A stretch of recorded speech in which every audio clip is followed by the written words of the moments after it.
விவேகானந்தர் ஒரு இடத்துல ரொம்ப அழகா சொல்றாரு, organisation is necessary evil.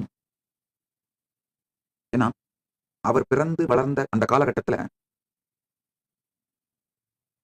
Hindu தேசம் அப்படிங்கிற அந்த இந்துக்கள் தங்களுடைய கான்சியஸ் சாவரனிட்டியோட,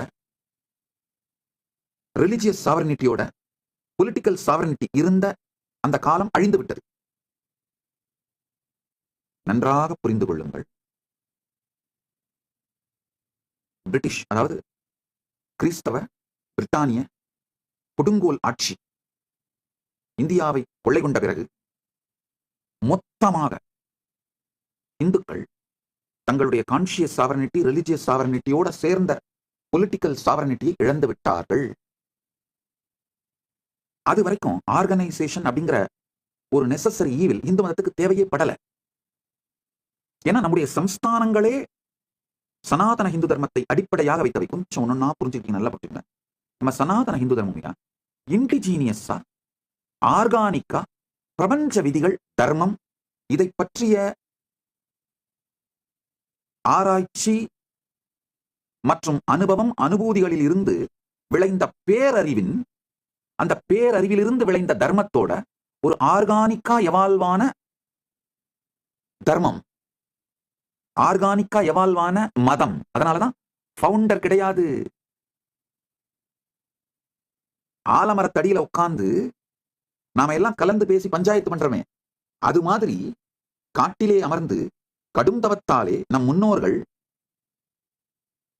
ஆர்கானிக்கா உணர்ந்த அகம், புறம், பரம் இவைகளை பற்றிய பேரறிவு, ஞானம், சர்வஞத்துவம், இதுல இருந்து ஆர்கானிக்கா உருவான சம்பிரதாயம் சனாதன இந்து தர்மம். அதனால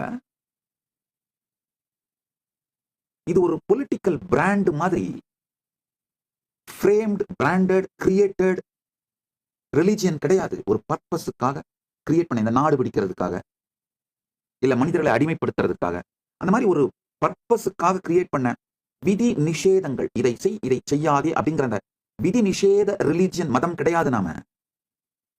நாம பேரறிவை, பெரும் ஞானத்தை, அனுபூதியை அடிப்படையாக கொண்டு ஆர்கானிக்கா எவால்வான ரிலிஜியன். அதனால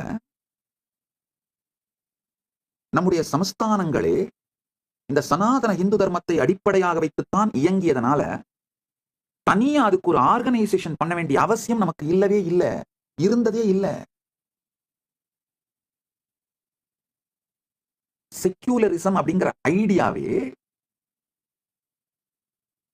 நம்முடைய சனாதன இந்து தர்மம் தழைத்தோங்கிய நாடுகள்ல இருந்ததும் இல்லை, தேவையும் படல. காரணம் என்னன்னா, நம்ம ரிலிஜியனே, சனாதன தர்மமே டெமோக்ரஸி, ரெஸ்பான்சிபிள் டெமோக்ரஸி. நம்முடைய தர்மத்திலே நடந்தது போல, நடப்பது போலே கண்டன மண்டனங்கள், பலதரப்பு வாத பிரதிவாதங்கள், பலதரப்பு ஆர்குமெண்ட்ஸ், பட்டிமன்றங்கள், இவைகள் எல்லாம் செழித்து ஓங்கி, வழக்காடு மன்றங்கள், கண்டன மண்டனங்கள், வாத பிரதிவாதங்கள், இதெல்லாம் செழித்து ஓங்கிய தர்மம் வேற எங்கேயும் கிடையாதுங்க. ரொம்ப ஒரு ஆர்கானிக்கான ட்ரெடிஷன்ங்க. நாம ரொம்ப இனிமையான ட்ரெடிஷன்யா.